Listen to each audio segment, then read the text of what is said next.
came to our community center in Mexico, and he was talking to me, not really, I think it was a little complaining about the fact that people who came to our community have to pay for food and board. And in my mind, I just noticed I don't understand why that's a bad thing. And I can understand a little bit from the past association of paying or giving means loss, and that was definitely an assumption.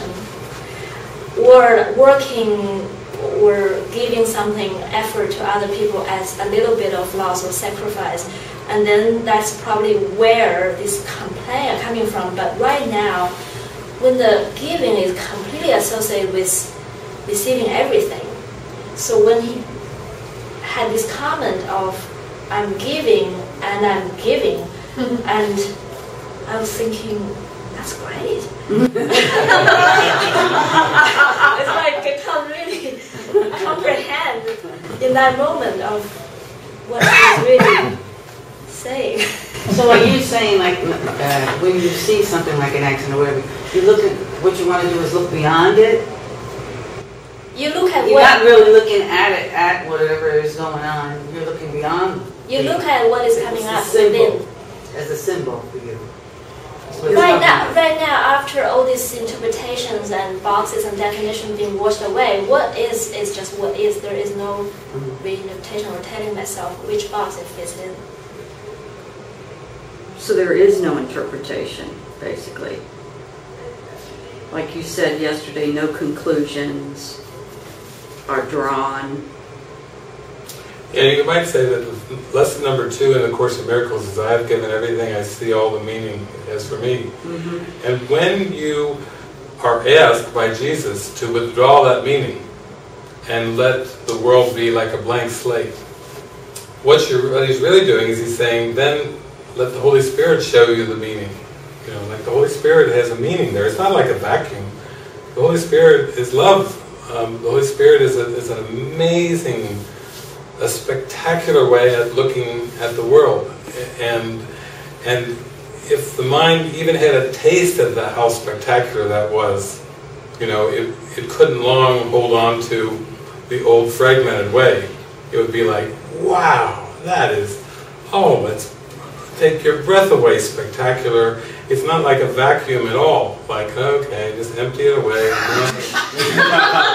How was your day? Really neutral. I was such a bland. No, the Holy Spirit's perspective, it's just the ego would interpret that the Holy Spirit's perspective must be bland, based on what it anticipates the Holy Spirit's view would be. But it's absolutely spectacular. I mean, I just watched this movie, X-Men. For years I've been talking about time as the past past and the future past. Because that's why psychics can read into the future, because they're just reading Akasha. They're just reading the past, as far as they're allowed to and so forth. But anyway, so when this X-Men come out with their new movie this year, Days of Future Past, I'm like, finally!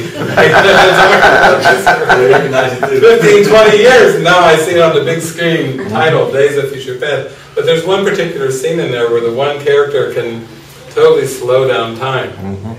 And it's an amazing scene. Everybody laughs and roars, because it's so slow. The bullets are coming out of the gun, and they're coming, and he's just going around, and he's playing with people's hats, and he's going around and he's having police officers hit themselves in the face, taking their arms and moving around.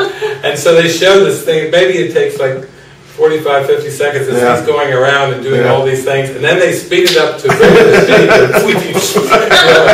And he's taking his time, he's having so much fun going around with all the characters. He drinks somebody's coffee or liquor or ice cream or something. At the very end, he notices that the bullets are now just about ready to reach his friends. Or he's working, so he goes over to, just before they go, he's moving the bullets so the bullets won't hit the X-Men, you know, Charles Xavier and Finn. and then it goes ahead. And I thought, there's something that I loved about that, because that's kind of how, when you're really having a real deep experience, maybe with a symphony or this expanded states of consciousness, it can seem like time gets slowed down sometimes. Or sometimes you're just totally unaware of the passage of time.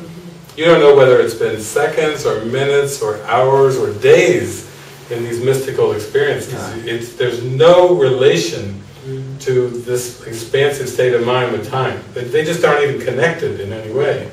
And that's how it starts to be in these states of mind where, like, I've had that happen over the years where people would comment on things like, didn't you see that? Didn't you notice that?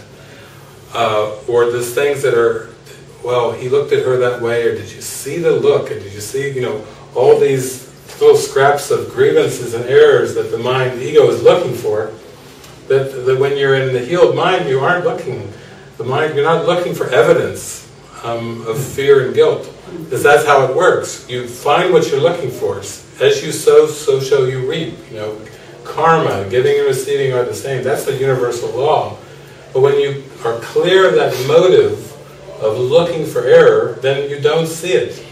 And that's where the innocence is. It's like Oscar was saying, it's not a sense of ignoring anything or trying to push something away or get rid of something or eliminate anything. It's simply that when your motive is pure, you just can't perceive it anymore.